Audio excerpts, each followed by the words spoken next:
Why is it saying live stream offline? Okay. Had a bit of a small hiccup, but we're live. And so with that, welcome everyone to another stream. I know I missed yesterday, just wasn't really feeling up for it, and so decided to move it to today instead. So hello and welcome everyone to another stream. Today we're going to be resuming work on the Haikyuu DBD AU set, or well, I don't have a plan for all of them, but I mainly had a plan for Trickster Azatsumu, which I already do have illustrated and I do have it in a print. And then we also now have the Seijou Forza Legion, which was one idea that I was just hanging on to for the longest time. And I'm realizing Matsune, depending on how Matsune's body is turned, it really depends, but I do want them turned inward. Maki would be right here. And then literally just sitting in Matsune's lap.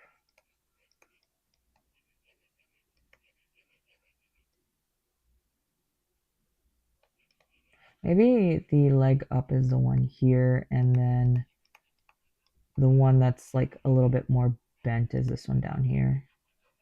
And then you have like that little crook Maki can maybe sit on. I don't know how comfortable that would be for Matsune though. Okay, we more or less have their stick figures in. I think what I'm gonna do is focus on shape or blocking in the bodies of each of them. So eventually, because we're dealing with so many bodies overlap, this is gonna get very messy very fast. And this is the one time that I'm doing this, and it's not an adult piece. This is actually the first one I've had with four different people to pose in quite a while, because I did have that one skate AU, but that one they were pretty much all standing in separate corners, so I could focus on them individually without having to worry about who's in front of who. This one, they're all they are literally interacting with each other, so I need to take into account a few things that may or may not fall outside of my skill level. That's a little light. Okay, we'll begin with Oikawa, because he is the one seated and he is the main point where they're all going to be interacting. So, wondering if I should make... Well, I'm going to lose track of those layers if I do that.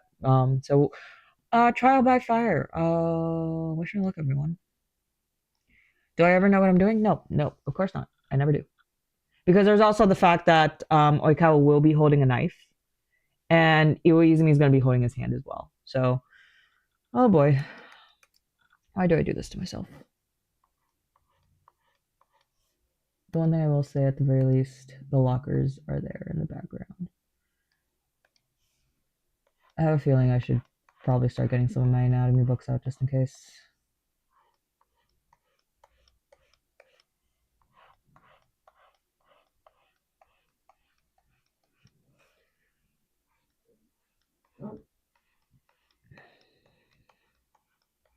Also, one of the things that I've been talking about in the vlogs, in terms of market prep update, I finally got all the stickers done. I'm pretty sure I mentioned this last week, so now I'm able to focus on the crochet. So in good news, we've got the 6 or 7 jackalopes that I want to bring with me to this market, so they're all done.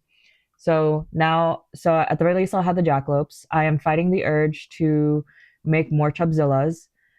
So I also got started on the prototype for the Dango.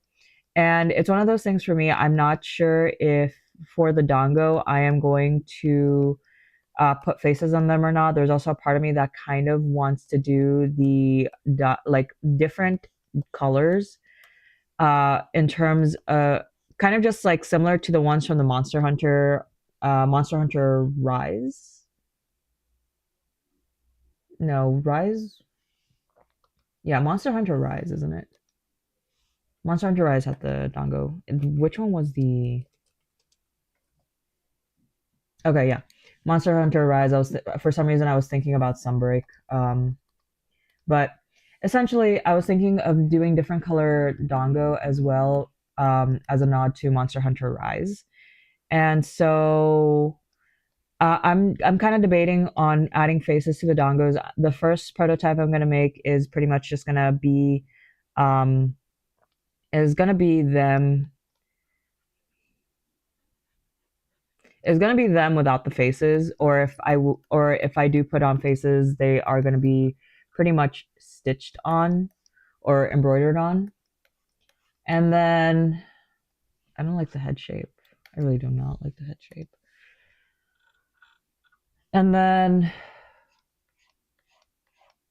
I'll have to look up the different dongos for Monster Hunter Rise to see what the color combinations are, because I remember there are some dongos with vertical stripes and I wouldn't know how to make them. I have like an idea for how to do it, but it's going to be a lot of yarn color changes. I do want his head kind of slightly tilted towards, so that he's looking towards Iwaizumi. So yeah, right now I'm working on the prototype. I'm creating like a basic tricolor dongo, so it's gonna be that green, white, and pink dongo. And if I remember the colors or the flavors correctly, if I'm not mistaken, it's supposed to be like green tea, a regular plain dongo, and then sakura, if I think, or cherry blossom.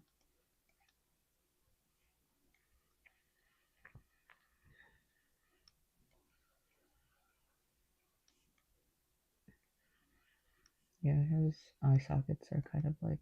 The thing is, I do also want him to be looking toward his face would be slightly tilted towards Iwaizumi. Oh yeah, and then other updates. So, oh gosh, that okay. Do I know how to draw? Do I remember how to draw at all? I've been doing chibi so much. Like, do I even know how to draw a head? But anyway, it's like that common thing when you begin a new piece, like you question your ability, like, do I even remember how to draw? Like, do I know how to draw at all? Well, anyway, we're just blocking in shapes right now. We'll go in and refine everything little by little. So anyway, um, update in terms of the stickers.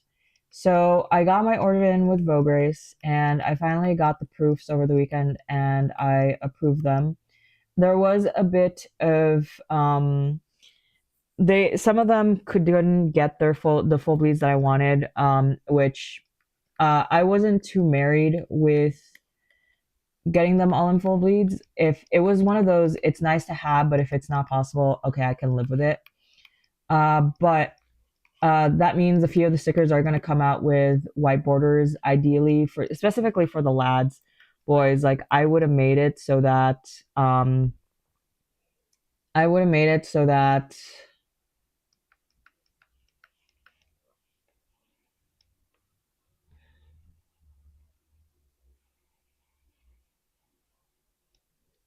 ideally I would have made it so that the boys would have been like without that white border. I cannot speak right now.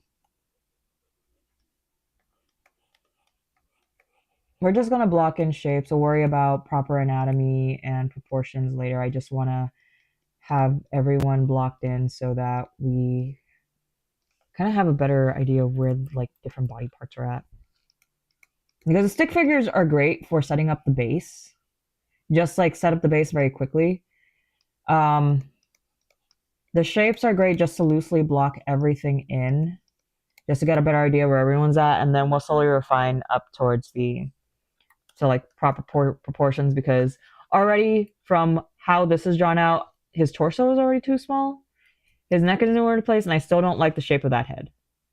And this is kind of like the difficult part for me when transitioning from stick figures over into like blocking out their shapes, is like it turns into a bit of a growing pain. And I think I'm also trying to get out of like chibi mindset where so for example, the chibis, I make it a point to make sure that their shoulders are smaller than the width of their heads. So that's intentional when it comes to the chibis.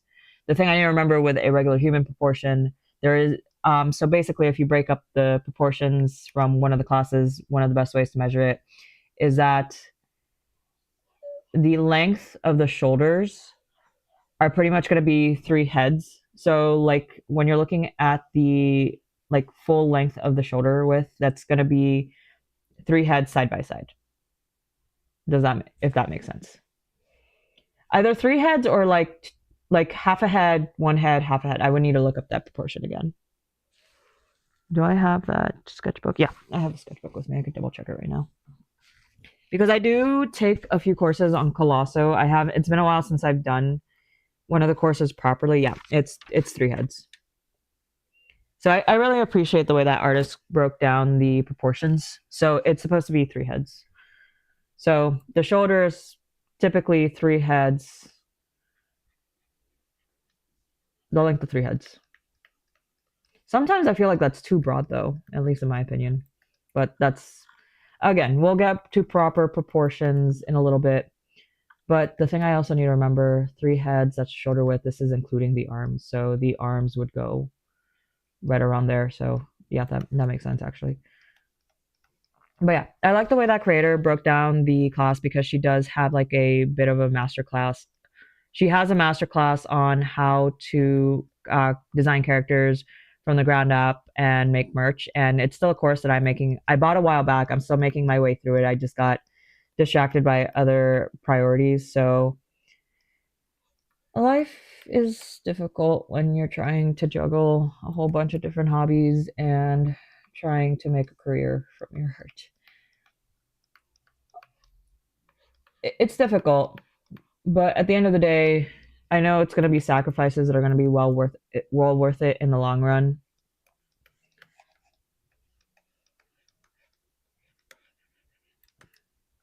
I know that that thigh feels kind of large, but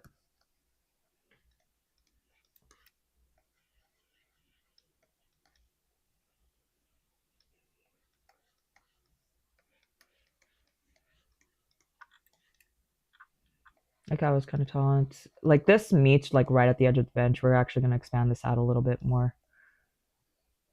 So maybe make the knees at around there, and then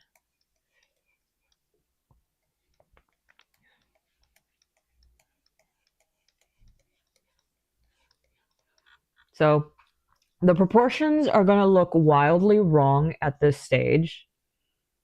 But again, we're going to fix it as we go through it. My process is a lot of trial by fire. Again, I am a self-taught artist. Everything I do is trial by fire.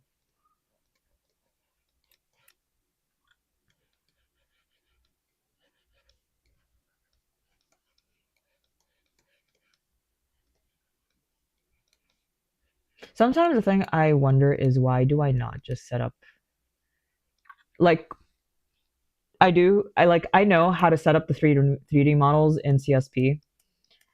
And I know it's one of those things that it'll greatly help me just to get the 3D models are great. Always draw with a reference. I'm just too lazy to set them up right now. Especially like sometimes trying to like adjust some of those nodes can get kind of annoying and I click on the wrong one. Like I know how to do it, but it's just I don't feel like it. Yeah, so this is wild. Like this shape right here is just wild to me. I think it's that bean at the bottom.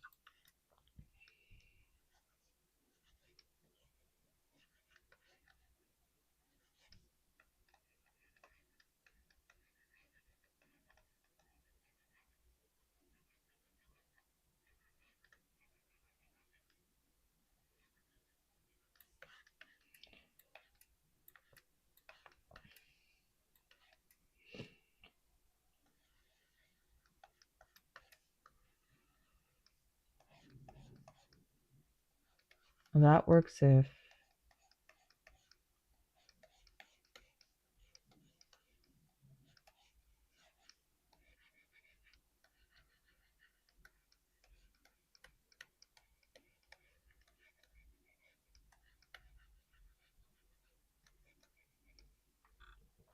Another thing that's kind of a bit wonky is whenever you work with any form of foreshortening.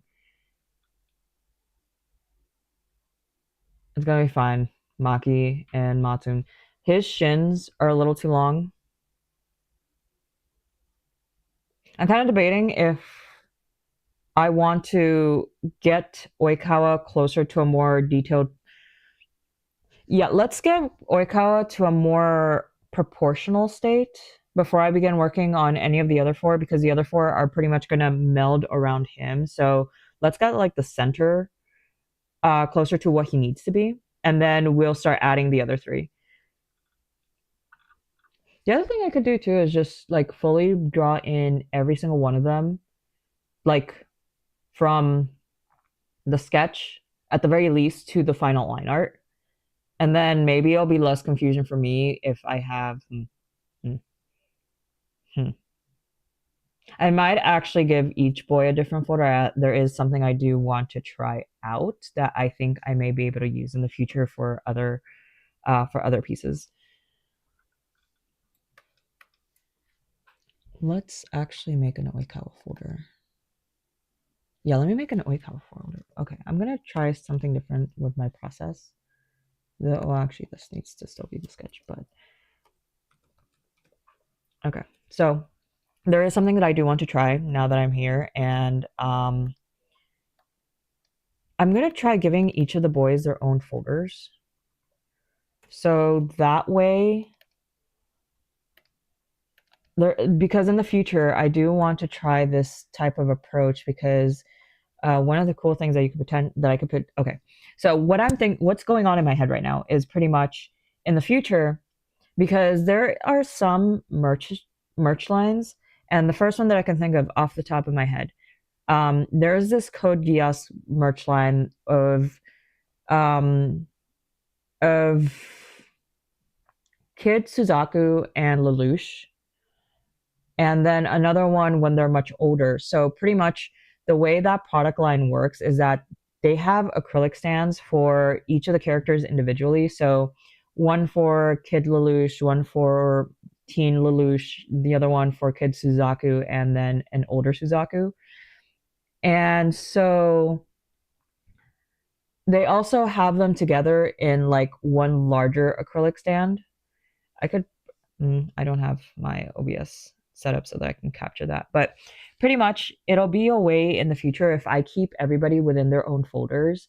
I could potentially do like products where you have like acrylic stands with all the characters together and then acrylic stands with just each individual character by themselves. So I think that's like a really cool setup. So we're going to give that a try for this one.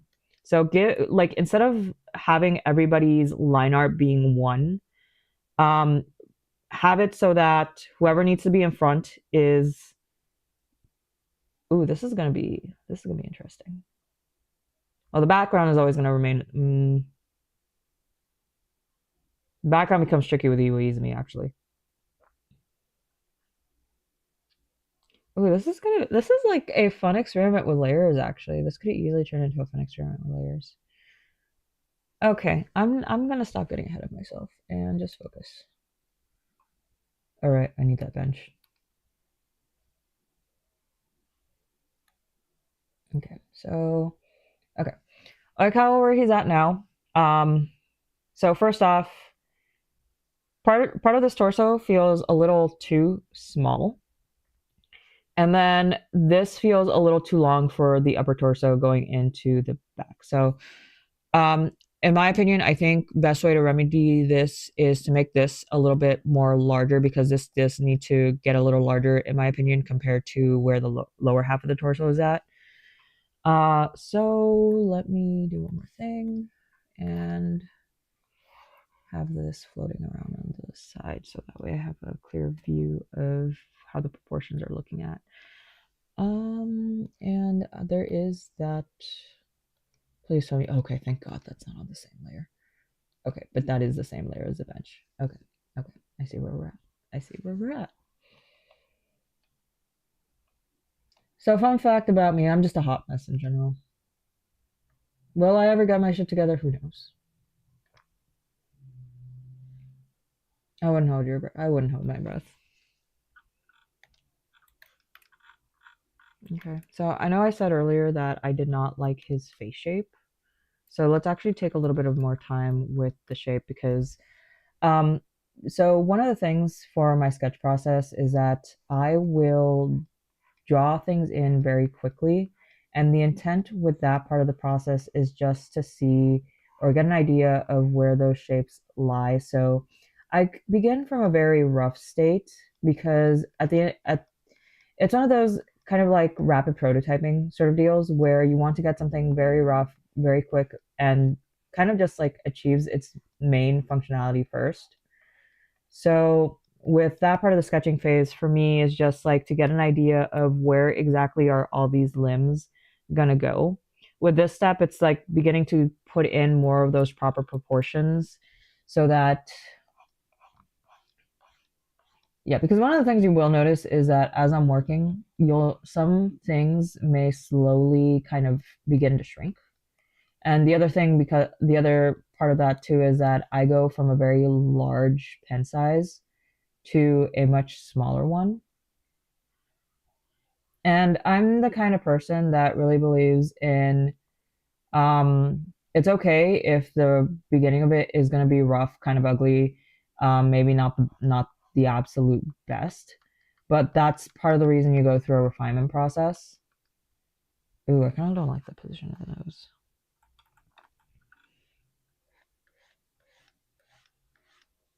Okay, because the nose bridge is here.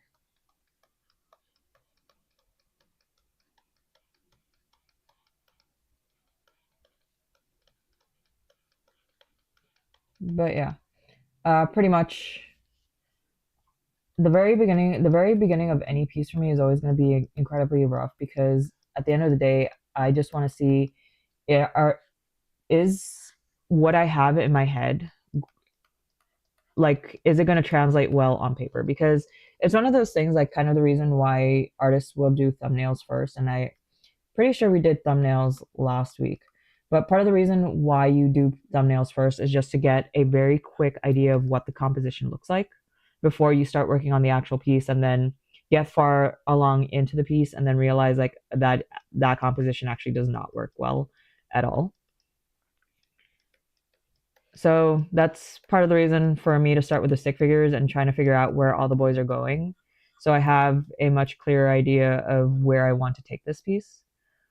So collarbone is roughly going to be around there. And then he is going to be raising his hand. So this is going to pretty much behave in kind.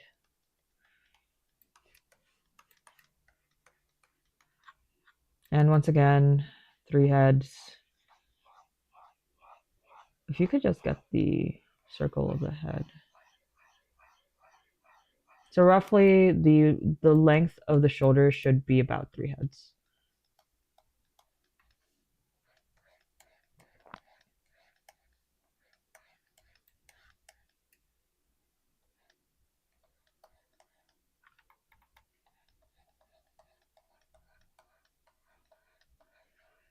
And shoulder's going to be right around here. His chest. I'm going to say, yeah, because one of the things to remember is that those 3 head length, that also takes into account the shoulders.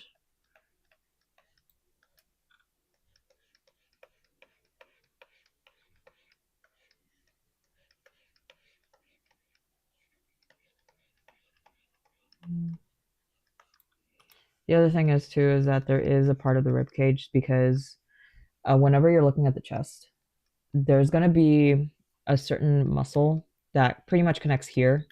So the chest is roughly going to be somewhere around there. And then you do have the portion here that kind of like it's more of the rib.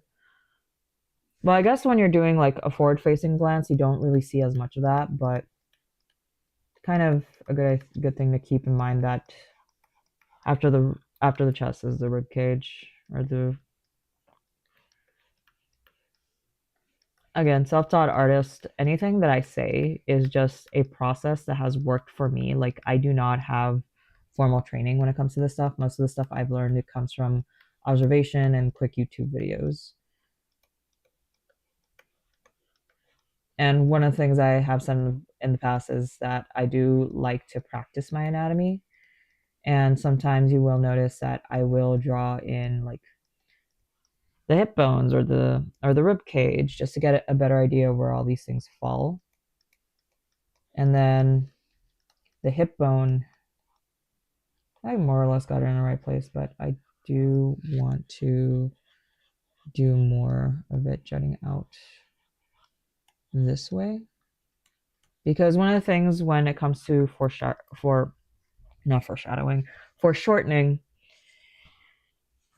before someone runs out of battery. Okay, there we go. So one of the tricky things for me is foreshortening because his legs are split. So he's pretty much man spreading, no other way to put it. So when you're dealing with foreshortening, especially when it comes to the legs, so one of the things that really helps is to break down the body into its basic pieces, or not its basic pieces, its basic shapes. So whenever you're dealing with, for example, the torso, you could always view this as one giant square or a cube or rectangle. Typically, the way I like to do it is that the chest piece is one square. And then when you deal with the rib cage, that's going to be more of a trapezoid where you begin from the square and then just narrow in towards the waist. And then when you get to the hip, it flares back out again, but it's not as noticeable when it comes to men. So one of those things that I also need to keep in mind, because from the waist, sometimes the hips flare out more when it comes to women. With men, you don't really see as much of it. And then I actually think the hip bone would be here.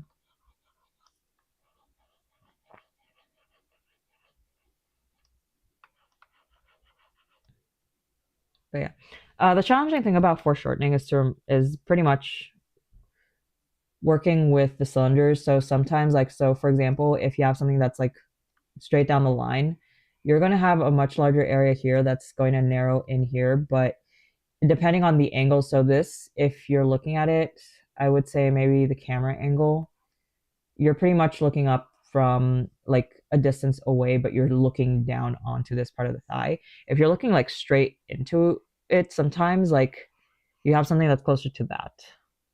And it's pretty much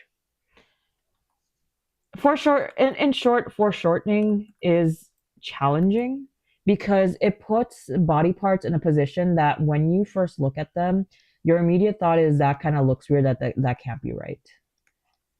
And sometimes you really just need to trust, you really need to trust yourself when it comes to foreshortening. And just hope, maybe not, maybe hope isn't the right word, but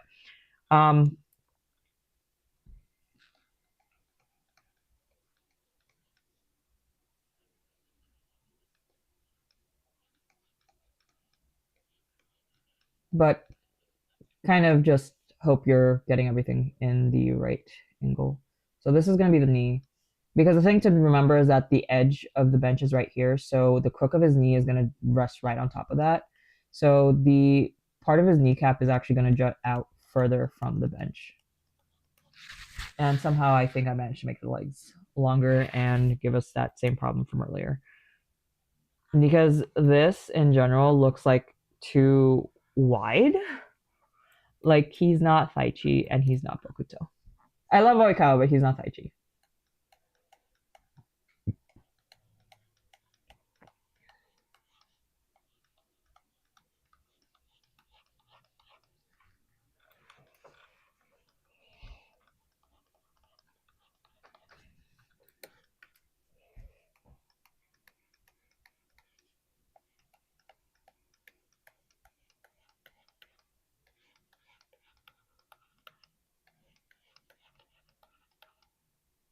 Yeah, his legs, his lower half feels larger than what it should be.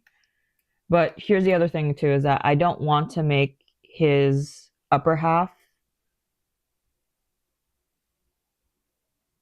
I think I may be putting the torso too high. Because I also don't want this part of his body getting excessively larger. Because at the end of the day, I do have Iwaizumi may be the shortest of the Seijou 4, but he is not that drastically short compared to the rest of them. Like, so if by memory, I don't think he is. Like, everybody likes to exaggerate that size difference, in my opinion. Although, let me look up the size difference between Oikawa and Iwaizumi.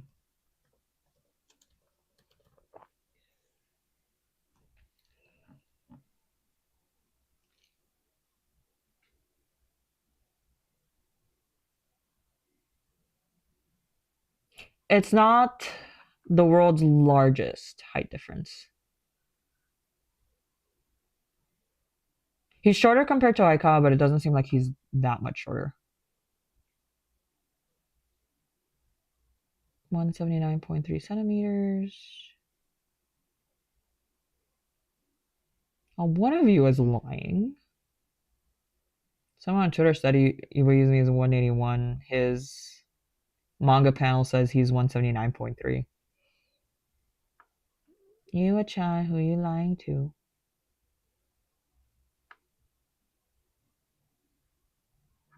But yeah, I don't think their size difference is all too big.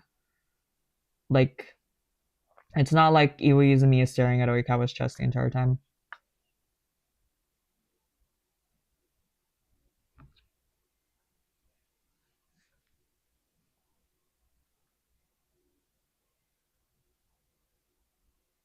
Okay.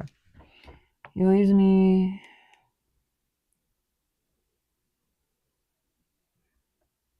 Okay, there we go. 179.3 and 184.3, which is a difference of roughly 5 centimeters. And I have a tape measure, and if I remember correctly, 5 centimeters is actually not that large.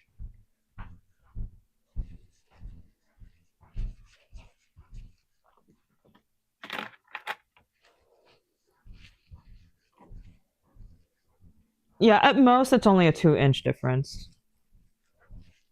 They don't have that much of a big size difference. It's only 2 inches. But yeah, so Iwaizumi is not that much shorter than Oikawa, but I also do want him. What was I getting at?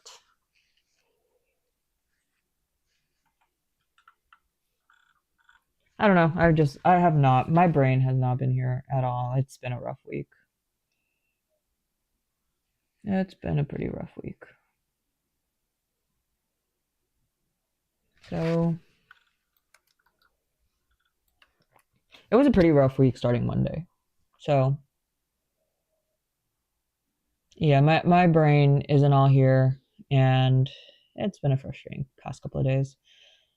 But I'm trying my best to hang in there and focus in on the things that matter to me more than anything. So what was I getting at? Life is messy. Life is very messy. That's okay. I'm still hanging on. Because God, Monday was rough.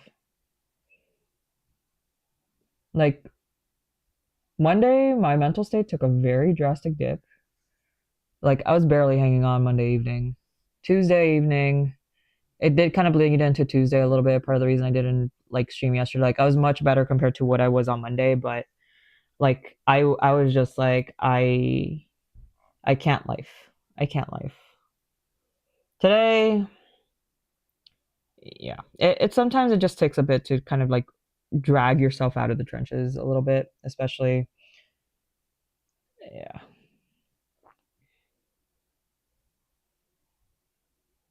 But yeah, my mental state has been all over the place. So trying my best to hang in there and just again focus in on the things that matter to me.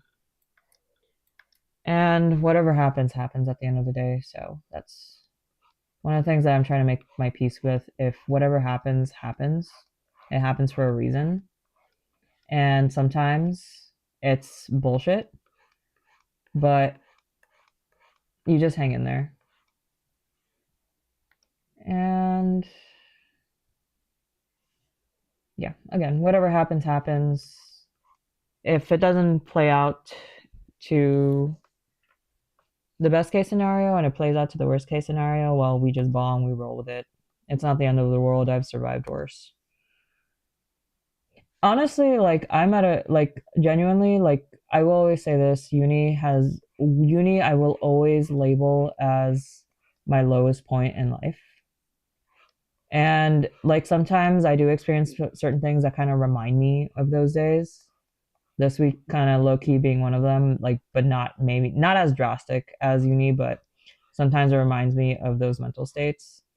And one of the things that I remind myself, like if I was able to survive me through 4 years of university, then everything else, now that I'm in a position in life that I'm actively pursuing the things that I actually do enjoy and the things that I want out of life, like I can make it. Like Monday may not have been a good spot for me, like mentally, but it's also not the worst place I've been. So that's one of the things I try to remind myself, even though like certain thoughts do cross my head every so often. So certain things I should probably get addressed and potentially diagnosed by a therapist, but also one of those things that I'm scared of getting diagnosed by a therapist because the last thing I want is any form of hospitalization. When like I've managed, if my brain broke itself, it can unbreak itself, kind of a thing. Would I benefit from seeing a therapist? More than likely, yes. Should I probably get the ADHD diagnosed? Maybe. But we've managed so far. So it's not a pressing issue in my head. That being said, don't be like me. Actually learn how to trust people and go find a therapist. Because a lot of the reasons I don't is just insecurity and I have so many trust issues. I do not readily trust very many people. And if I do, trust me, it took a while for me to reach that point. Like the funny thing is, I've actually mentioned this once on Twitter. If I Part of the reason I haven't gotten my wisdom teeth removed is because I would not trust myself in that much of an inebriated state. I like the only person I would trust to go with me to get my wisdom teeth removed and be that out of my mind would be Liza. Like that is the only person. Liza and probably my mom. My mom, I've reached a point with my mom that there's nothing left I can do to kind of like make her disappointed in me. And I will say my mom is fully aware of the fact that I draw 18 plus stuff. Um, so she's aware. So there's not really much I can hide from her anymore. There's not much I can hide from her. So not to mention I kind of benefit from having a pretty open dialogue with my mom.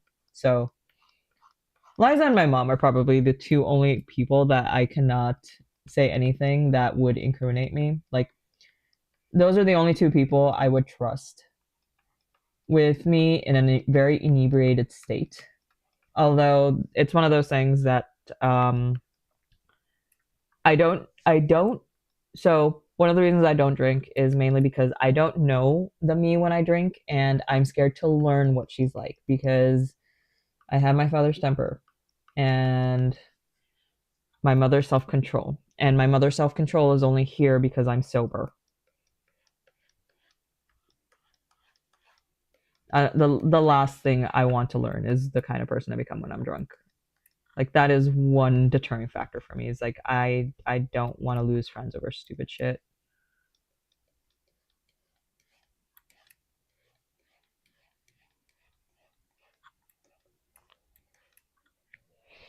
And on top of just an alcoholism, I'm convinced that there are some alcoholism concerns on both sides of my family that we all just choose to ignore.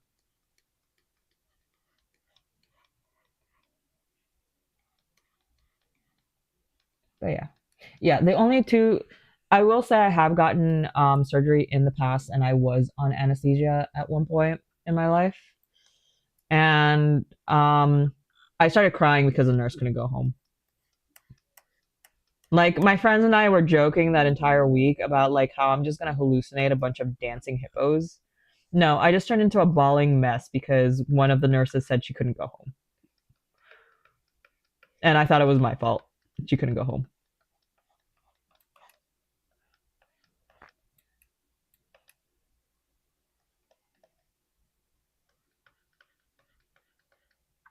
Okay, we're gonna worry about that.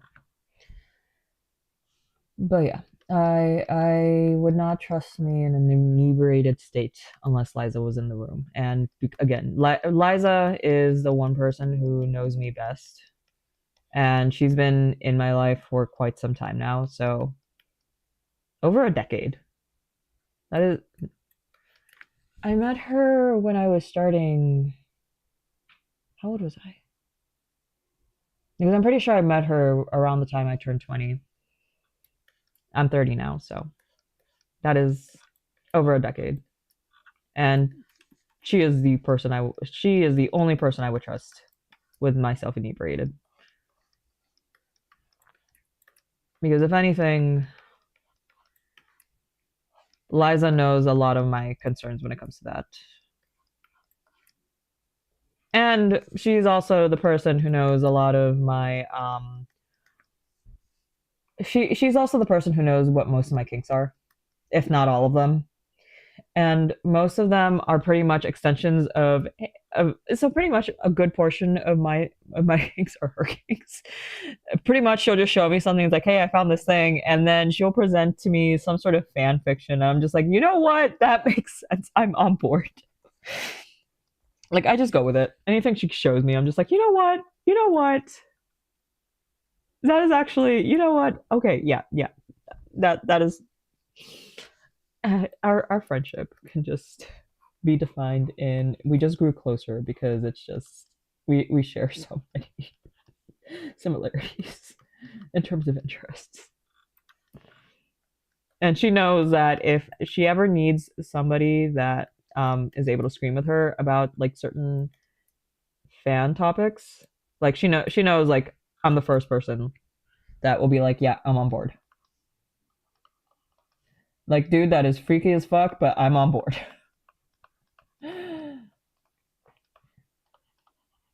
I'm that friend. It's like disgusting. I like it.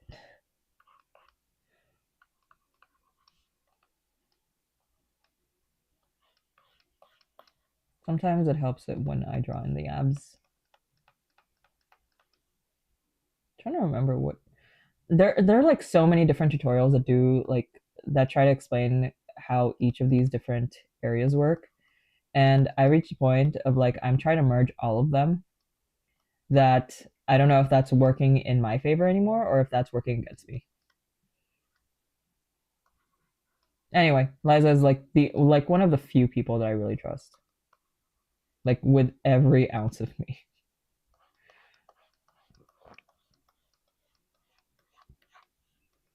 It's like if anything, like most of the things that I do or like specifically the things that I don't like, it's between me, God, and sometimes Liza.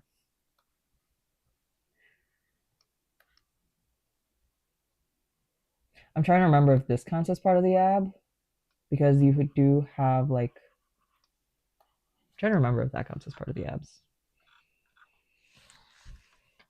Let me go. Oh, I might just look up male abdominal because I always got confused because there's like I always get confused because the abdominals reach up all the way down to the belly button. And so let's say, for example, the belly button pretty much aligns to the waist. The abs end at the waist. And then from here, it's pretty much that V cut. For the love of God.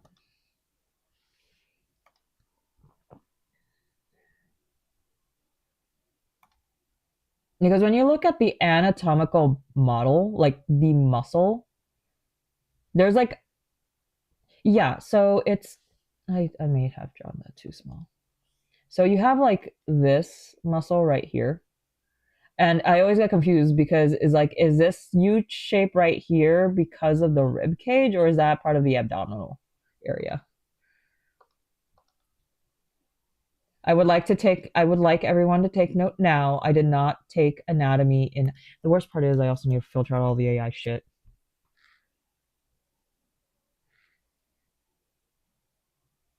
Yeah, so it does it count? Yeah, yeah, it does.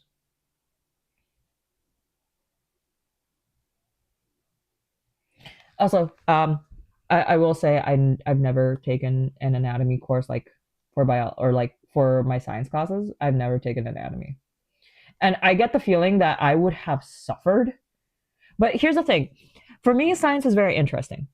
Well, then again, for me, science gets very interesting because I got good grades in school. My worst subjects were typically English and English literature and history. Those were probably my weakest subjects when I came to school. And no, I say weakest. I was not flunking out of these courses. I was actually doing fairly well in all of these, but they were my weakest. Um, Math is a love-hate relationship. We're not going to go into that. Into that. Did I have any strong subjects in school? Like, part of me is saying it's like I graduated with honors in some cases, but it's also like, was I good at anything? Like particularly good at anything? I was like, I'm pretty sure I was just painfully average in a lot of things. Um, Comparatively speaking to a lot of the girls that I went to school with, I was just average. I was pretty average because a lot of them were very much, I need to be straight A students. I was just like, you know what? I got a C. I passed this class. We're good. Life is good. I've passed. Um, but yeah, my weakest subjects in school were typically English literature and history. Primarily history because I struggled with memorizing dates and events. I enjoyed history as a topic primarily because of the fact that history, it's literally in the word, it's literally in the name, story. So I enjoy story. Like I've always seen history as story time. But the thing about me and history is that I do not test well when it comes to history. Like, give me general events and I'll be okay. The problem is that I need to memorize specific dates, tie them to events, and then all the numbers and all the months get jumbled up in my head that I end up assigning the wrong dates to the wrong things, even though I have a pretty decent understanding of what happened during that historical event. Um, English literature, I just sucked at punctuation. It took me Spanish to understand English grammar. Okay, like I had to take Spanish classes to understand what the fuck was happening in English. So yeah, it took me my second language to really understand a lot of the more technical and a lot more of the more technical stuff when it came to when it came to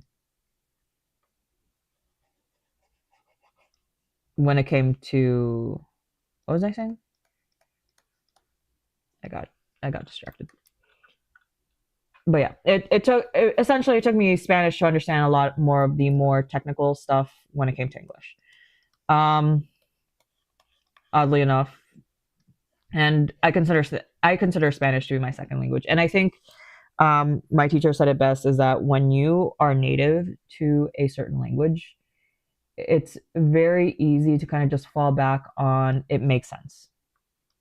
Like I said it makes sense, even though like people will usually understand what you're trying to say.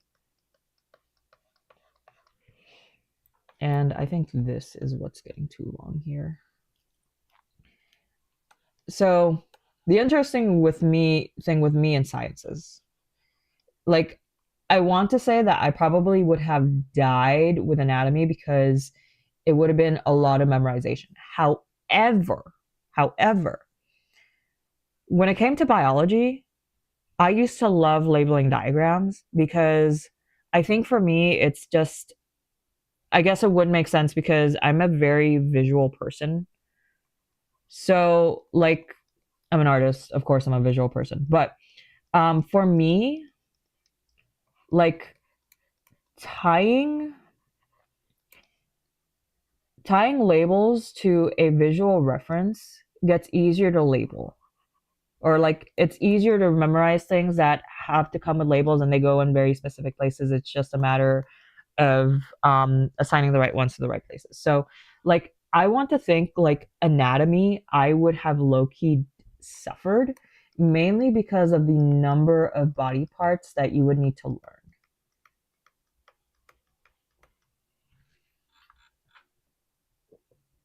Okay, if I put his ass, I think I'm gonna move him forward a little bit, because I get the feeling like his ass is not gonna really rest comfortably from that part of the bench, and that might be part of the reason why I'm struggling.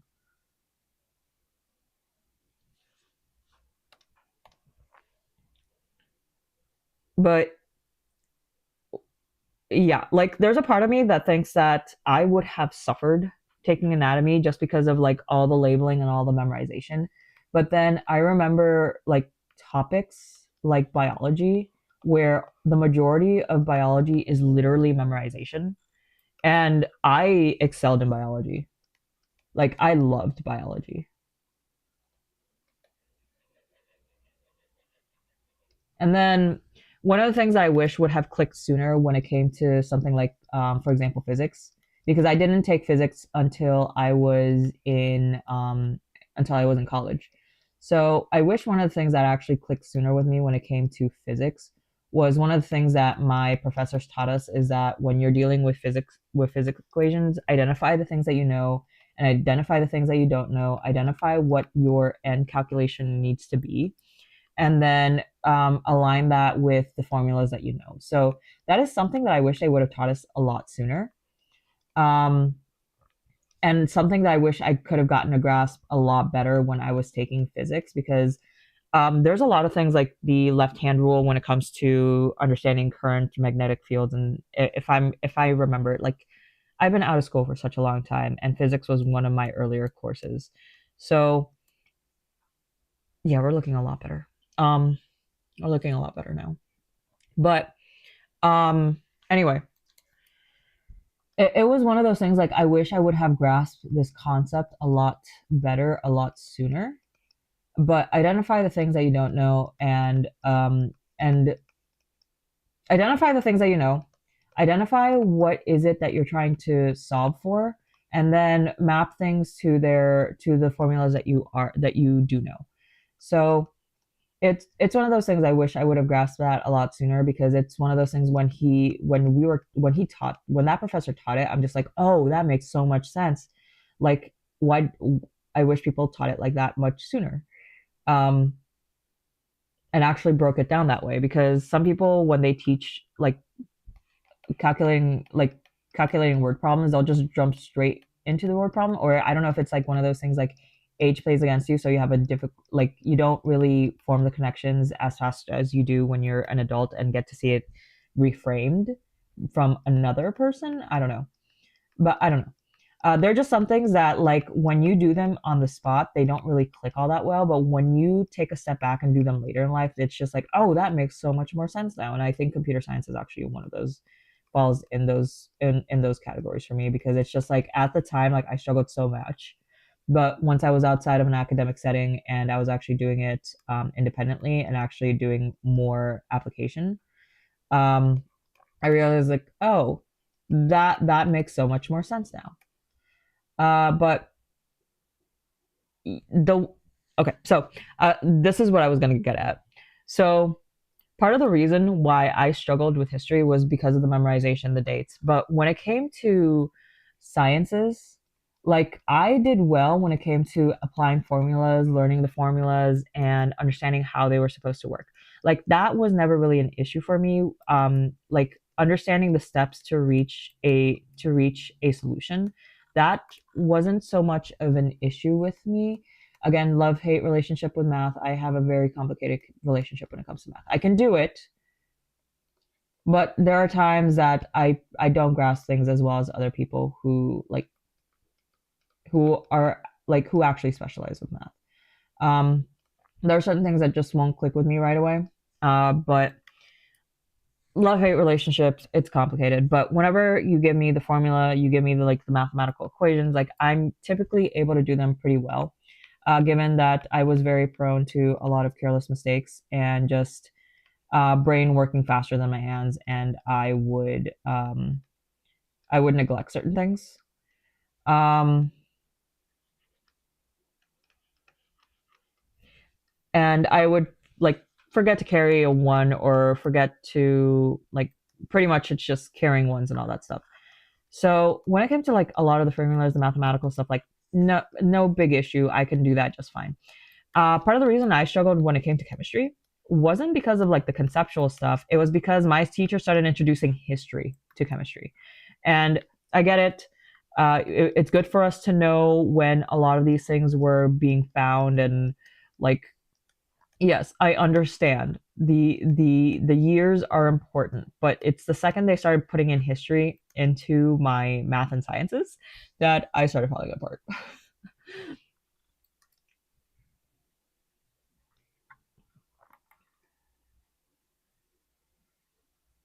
But yeah,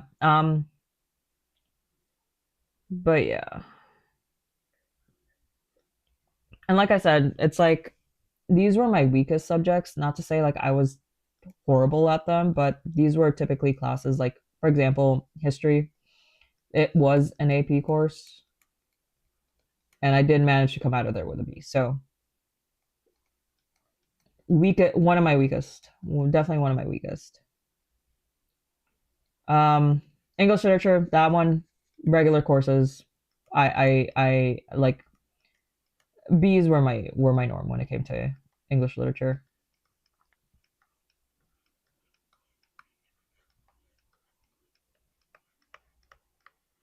But I will say it's like I really miss doing like timed writing and all that kind of stuff. Although I do think this arm is a little bit on the short side. I kind of don't like it.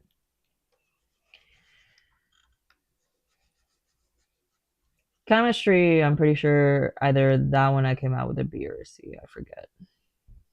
But for the most part, like I would average out A's and B's. Again, very average.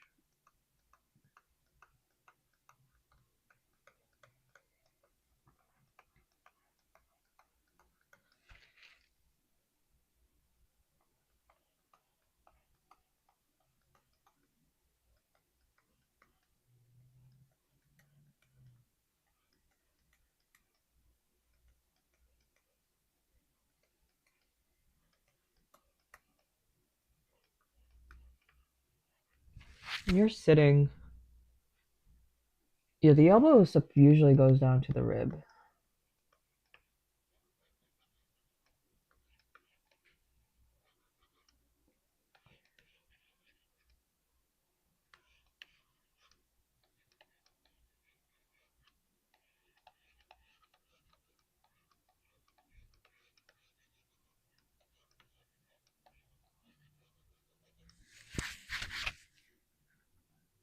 Yeah, this is like one of the longest parts of the sketching process. Sketching, so for me, usually sketching for me is like my most favorite part of any piece because this is the part of the process where you're doing a lot more of like the troubleshooting and just like a lot of the problem solving aspect when it comes to drawing, in my opinion, is outside of rendering. Um, the sketching is where a lot of problem solving happens, in my opinion. And so I really enjoy this part because it's a lot of just like active consideration of where should this go, where should that go, and I enjoy doing that. Um, Not to mention I'm the kind of person who really does enjoy the proportions still feel a little bit off. I don't know if it's because the head is too small now or if his arm is too long. I'm pretty sure it's his arm is too long. His arm is too long.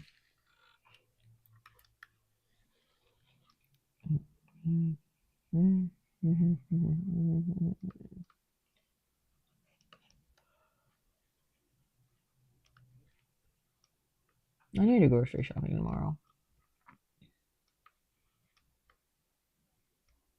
Oh, and then I have a birthday party to go to this weekend.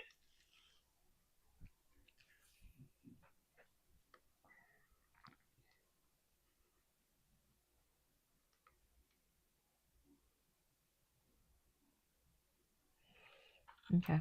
I think overall we have like a good position for the body. The proportions look okay in my opinion. The proportions look okay from the lower half. The upper half, I feel like the head is low-key kind of throwing me off. The head might need to get a little bit bigger later, but again, the head is still bald. And I still need to draw in Oikawa's sushis. And I think his jaw might be a little too... The other thing is, too, I think his neck is too short. And then I also do have the fact that his hand is going to be coming up here, but I also want to get a reference with Iwa Izumi. Because he is... So he's going to be holding a knife here.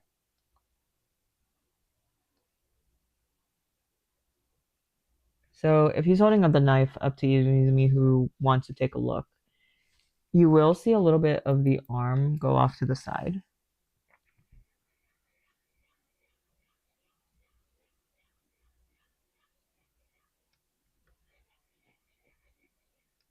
And then part of the hand. Because the other thing is too, he is going to be lifting his shoulder up a little bit. Maybe I made this part of... I may have made that a little too drastic when it came out of the collarbone. Because one of the things to note is that your collar, like, I don't want to say your collarbone moves, but it does... How do I explain it?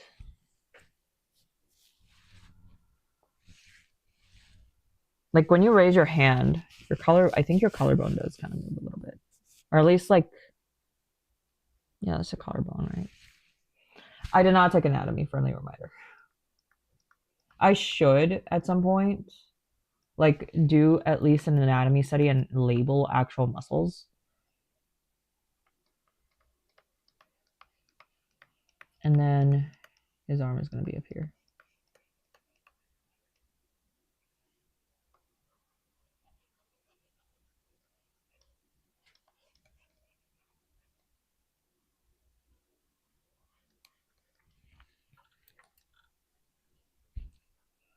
And then if he's holding the knife,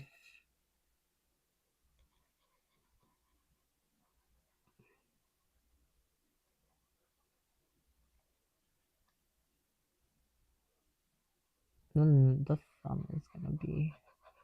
Okay, we're just going to say that like his hand and the knife is somewhere up there. There's still parts of the proportions that still feel a little bit off. But we're going to begin slowly refining that. I'm pretty sure it's because his head is a little bit too low on his shoulders as well. I could fix that right now really quick. Like his head feels a little too low on his shoulders.